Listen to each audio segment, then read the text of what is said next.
2022 को देहरादून के ऋषिकेश में हुए अंकिता भंडारी हत्याकांड के बाद पुलिस अपनी जांच में 3 आरोपियों को सलाखों के पीछे भेज चुकी है और पूरा मामला अब भी जुडिशियल में है। तो ऐसे में लगातार आरोप प्रत्यारोप के बीच अब भाजपा और कांग्रेस आमने सामने है। हालांकि दोनों ही तरफ से बयानबाजी लगातार जारी है, लेकिन जिस तरह से भाजपा के प्रदेश प्रभारी दुष्यंत गौतम का नाम इसमें सार्वजनिक हुआ, उसके तत्काल बाद ही भाजपा प्रदेश प्रभारी दुष्यंत गौतम ने उत्तराखंड सरकार के गृह सचिव को पत्र लिखकर पूरे मामले की सख्ताई से जाँच की मांग की है। लेकिन वहीं कांग्रेस लगातार आरोप लगाने का काम कर रही है और उनकी पूरी तरीके से यही मांग है कि इस मामले को लेकर जो भी वीआईपी है वो सामने आना चाहिए। उत्तराखंड की राजनीति में 3 साल बाद एक बार फिर से भूचाल आया गया है। पूर्व भाजपा विधायक सुरेश राठौर की पत्नी द्वारा सोशल मीडिया पर अंकिता भंडारी हत्याकांड को लेकर दिए गए बयानों ने सियासी तूफान खड़ा कर दिया है। आरोप सीधे भाजपा के राष्ट्रीय महासचिव और उत्तराखंड प्रभारी दुष्यंत कुमार गौतम पर लगाए गए हैं। अब इस पूरे मामले में दुष्यंत गौतम खुद सामने आए हैं और जांच की मांग के साथ एक बड़ा ऐलान भी किया है। भाजपा के पूर्व विधायक सुरेश राठौर की पत्नी ने सोशल मीडिया के जरिए अंकिता भंडारी हत्याकांड को लेकर कई गंभीर आरोप लगाए। लगातार अपने सोशल मीडिया हैंडल पर लाइव आकर उन्होंने भाजपा के राष्ट्रीय महासचिव दुष्यंत कुमार गौतम पर सीधे सवाल खड़े कर दिए। इन आरोपों के बाद सियासत गर्मा गई और अब खुद दुष्यंत गौतम ने सामने आकर जवाब दिया है। दुष्यंत कुमार गौतम ने आरोपों को सिरे से खारिज करते हुए कहा कि वे पिछले 47 साल से राजनीतिक और सामाजिक जीवन में सक्रिय हैं और आज तक उनके चरित्र पर इस तरह का कोई आरोप नहीं लगा। उन्होंने कहा कि कुछ असामाजिक तत्व सुनियोजित तरीके से उनकी सामाजिक और राजनीतिक छवि को नुकसान पहुंचाने की कोशिश कर रहे हैं। दुष्यंत गौतम ने खुली चुनौती देते हुए कहा, अगर किसी के पास उनके खिलाफ कोई भी तथ्य या सबूत हैं तो उन्हें सार्वजनिक किया जाए, कोर्ट में पेश किया जाए। उन्होंने साफ कहा कि वे हर तरह की जांच के लिए तैयार हैं और अगर उनके खिलाफ कुछ भी साबित होता है तो वे राजनीति छोड़ देंगे। आदरणीय बहन भाइयों, आपको सादर नमस्कार। देवभूमि को नमस्कार करता हूँ, नमन करता हूँ। उत्तराखंड के सभी नागरिकों का, बहन भाई सभी का नमन करता हूँ, सम्मान करता हूँ। बंधु, मैंने अपने राजनीतिक, धार्मिक, सामाजिक पूर्ण जीवन के अंदर मैंने 47 वर्ष लगातार राजनीतिक सामाजिक क्षेत्र में काम कर रहा हूँ।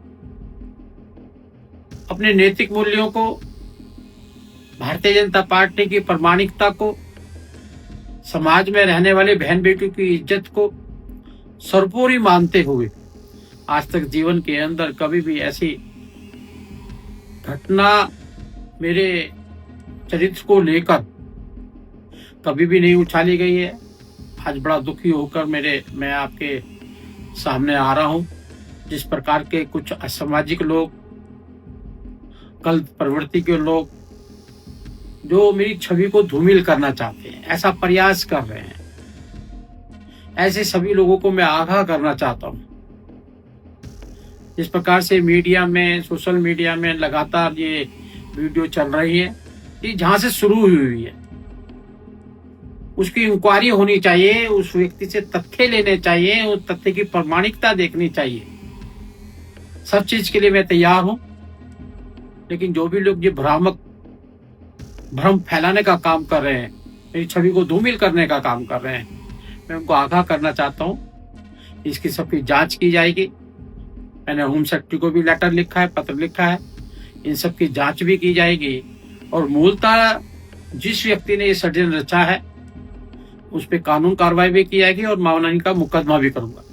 उसके बावजूद भी मैं जनता और समाज से बोलना चाहूंगा, मेरे विरोध में भी एक भी शब्द, एक भी कोई कार्य ऐसा दिखता हो, उसको सबूत के साथ आप पेश करेंगे तो मैं अपने राजनीतिक जीवन से भी, सामाजिक और धार्मिक सभी जीवनों से संन्यास ले लूंगा।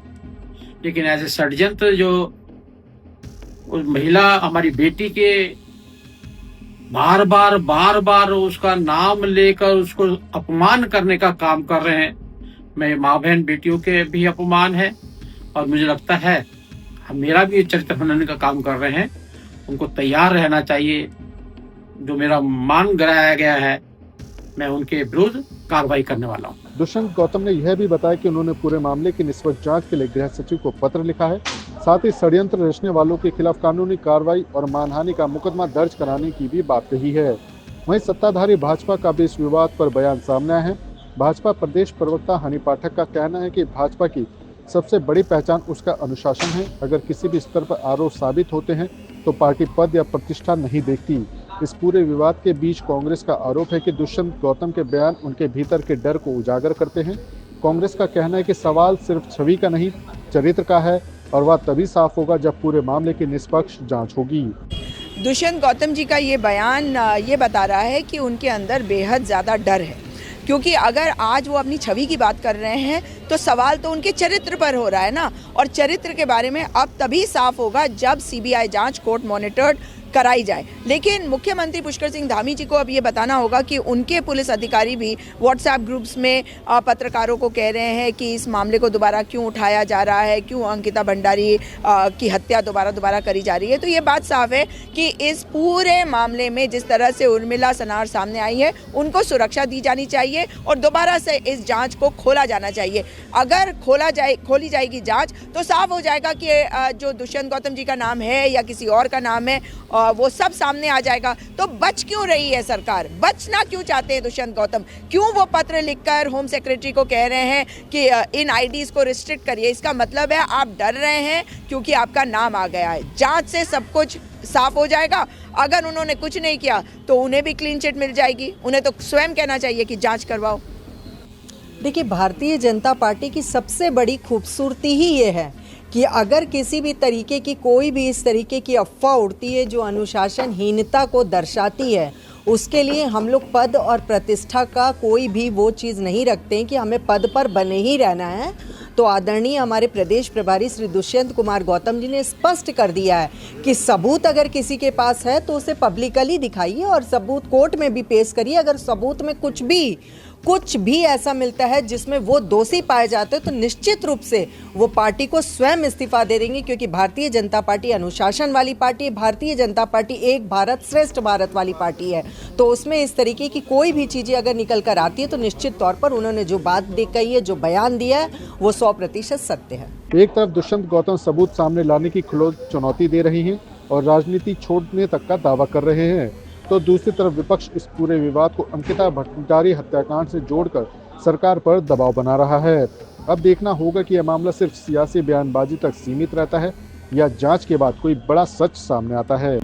2022 में हुआ उत्तराखंड का चर्चित अंकिता भंडारी हत्याकांड एक बार फिर से चर्चाओं में है। इस बार पूर्व विधायक भाजपा सुरेश राठौर की तथाकथित अभिनेत्री पत्नी उर्मिला सनावर के एक बयान से पूरा मामला दोबारा से सुर्खियों में आ चुका है। उर्मिला सनावर ने बयान दिया है कि इस पूरे मामले में जो वीआईपी था वो कोई और नहीं, भाजपा के प्रदेश प्रभारी और राष्ट्रीय महासचिव दुष्यंत गौतम हैं। उर्मिला सनावर का बयान सार्वजनिक होते ही तमाम हो हल्ला इसमें मच चुका है और उत्तराखंड कांग्रेस इस पूरे मामले को लेकर एक बार फिर से फ्रंट फुट पर खेल रही है। तमाम आरोप प्रत्यारोप के बीच उर्मिला सनावर के बयान लगातार जारी हैं और सोशल मीडिया पर एक के बाद एक वो कई टिप्पणियां इस पूरे मामले को लेकर कर चुकी हैं।